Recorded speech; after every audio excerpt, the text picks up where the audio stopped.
Hi, this is Deb. I just want to thank everyone who reached out and supported me through the death of my mother.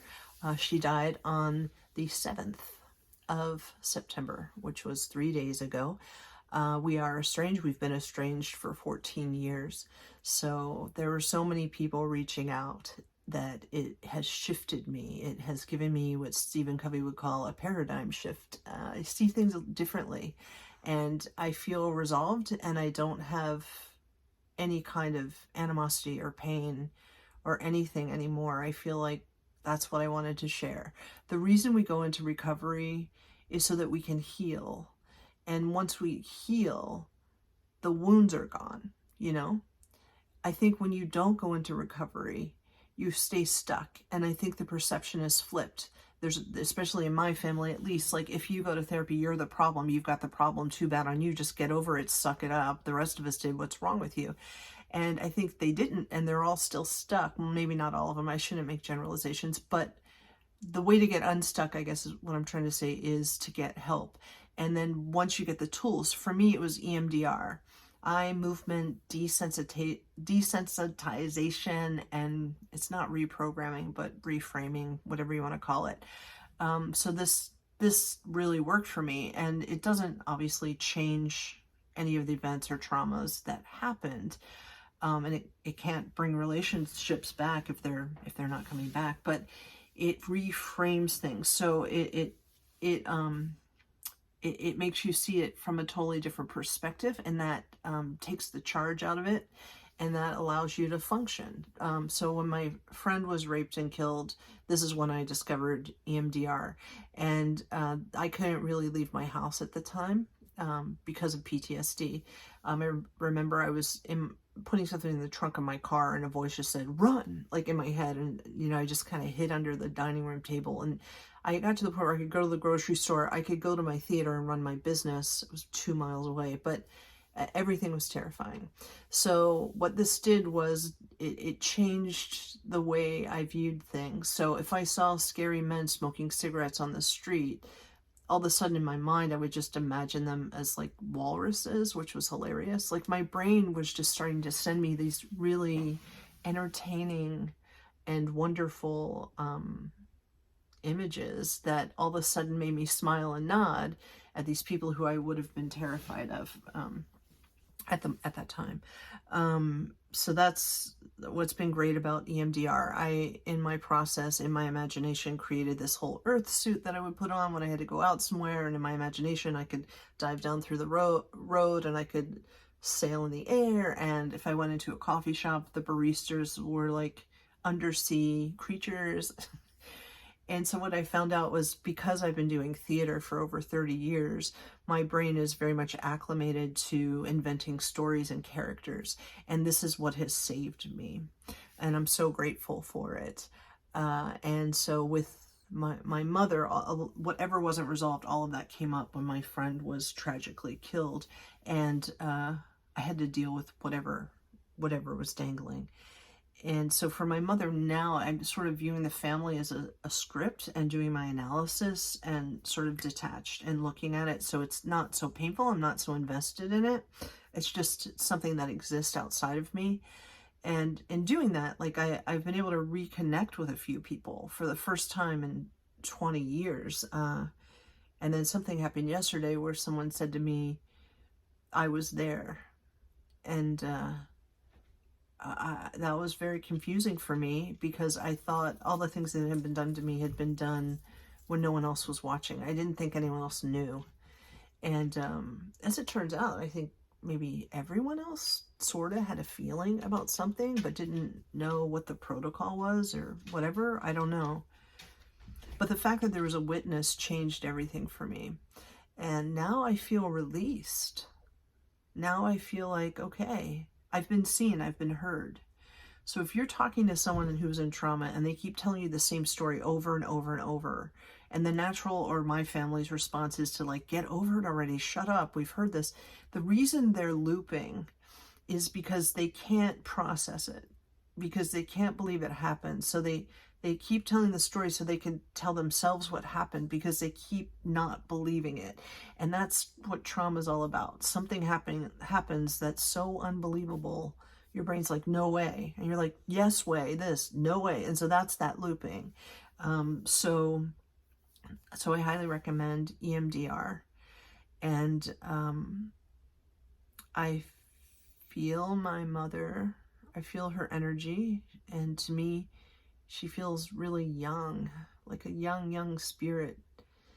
And she's definitely focused on my sister and my stepfather, and she's definitely grateful to them for loving her all the way through, is what I keep getting. Like they're the ones who loved me the whole way through. And so I think I just need to say that in case they end up hearing it, that, you know, she's still with you and she loves you. She doesn't care that much about me. Like, she's, you know, she's not. I'm not really her family, which she made clear years ago. So I'm okay with that. It's fine. Whatever. I've got lots of company. So I hope that the funeral is productive and that the people who need to heal.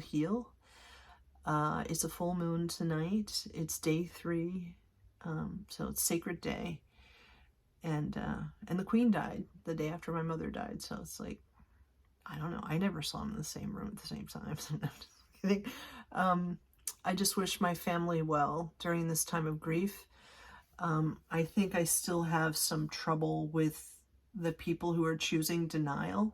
And I think the reason I have trouble with the people who are choosing denial is that's what perpetuates this stuff.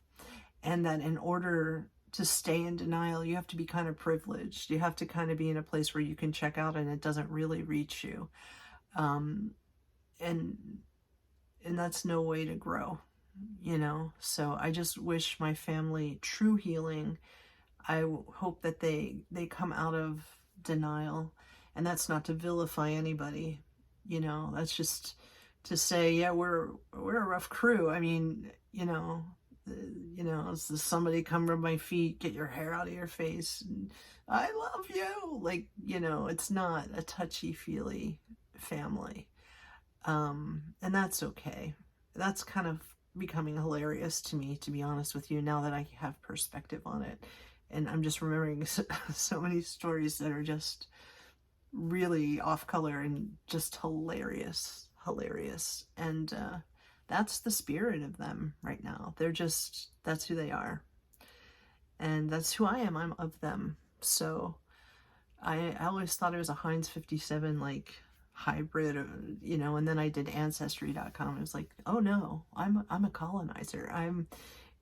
This side of my family, I'm talking about German, and in that, to be true that, like, Christmas was always such a big deal with my family, and this tradition of there's nothing, and then on Christmas Eve the kids go to bed and then the tree gets decorated, blah blah blah, and then you wake up in the morning and it's like, you know. And I honestly think that for me was my first exposure to theater. It was my first, like, oh my gosh, this is magical, and it doesn't end, and there are all these great things. So, you know, I'm so appreciative for that. And I'm also appreciative that my stepfather, every year since the year it opened, took us to Disney World in Florida. Starting with the tickets and the Dumbo ride. And I remember riding in the monorail in the front with the driver. And I'm just really grateful for that. And I'm grateful that my stepfather offered to pay off my student loans, because I went to school on scholarships and loans. Graduated the top of my class, the first in my family, which doesn't really rank. Yeah. It's like in my family, if you're in jail, if you're in prison, they'll come visit you and send gifts and cards. But if you graduated cum laude for the first time, it's a Wednesday. Like, that's okay. That's just, you know, that's just who they are. So, and I didn't do it for that, you know, so it's okay. And I'm grateful for the laughs, remembering the laughter. And I couldn't remember a time that was happy with my mother for the past 2 days, and then just waking up laughing and remembering different times. And I remember one time we were driving back from New Jersey, and this car full of guys was like sort of parallel with us the whole time, and then all of a sudden they just started mooning us. Like they just pulled their pants down and started mooning us, and I was so mortified. And my mother just laughed, like she just laughed so hard, like she had to pull over at a rest stop because she just had tears. It was just the funniest thing to her. And I remember that. And I remember that she got on Space Mountain with me, and she hates roller coasters. And now I hate roller coasters. Now I think they're like controlled car accidents. But at the time, I wanted to get on. And she was like, you know, Space Mountain, you straddle it, so you sit in a single file. So I was in the front, pretty small, pretty young, and she was right behind me.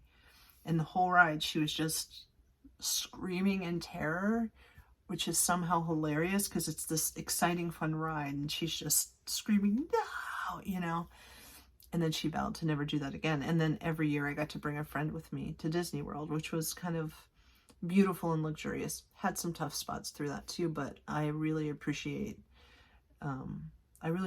it a lot. And I appreciate Aunt Jo, which is where we stayed at her house. Beautiful woman, my stepfather's aunt, Greek. And she worked at the gift shop on the boardwalk, and they had a taffy machine in the window, and you could watch it being made. And I started remembering good stuff, and I haven't been able to do that for 20 years. So it's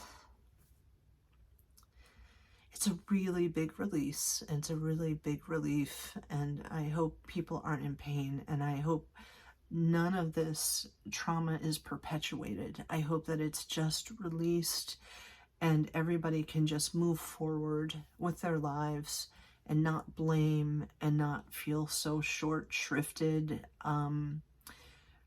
As for the assaults on me and the abuse, I did what I had to do through therapy. I did report my mother as a child abuser with the state, which was something I just needed to do for my own soul, to admit that she really did what she really did. But I did not. I had 2 opportunities to sue her. 2 times I recovered memories that I could have taken to court and sued her for all she was worth and all that. But I don't feel like my mother owes me money. She put a down payment on my townhouse, which I appreciate. She bought me a car. She always bought me things. So I don't think it's about money. It's love. And she just didn't have it. So it's sad, but it's beautiful because I had lived my whole life seeing it in all these other places with all these other people. And it's good. It's good to see how people love and how the brain works, that the brain is malleable and it does heal. And every morning when you wake up, there are these little things called telomeres waiting. They're little nubs waiting to grow into something. So every morning when you wake up, you choose how to grow your experience. So, you know, for my mother, it's just coffee and nicotine, and that was her choice. But for me, I get to choose how I want to shape my life, the life that she gave me, which I'm very grateful for. And so I just want to share gratitude and wish the family well. These aren't things we talk about. And I just feel like there are stories flying around, and a lot of people saying, I know you and your mother had a falling out or you didn't get along. And that got really hard for me because it's like, no, she beat the shit out of me. Like, I have PTSD and I'm in recovery, and I've called suicide hotlines. This isn't me being flippant. This is me staying alive. And so you stay alive and enjoy the life, the beautiful life. Sending out love.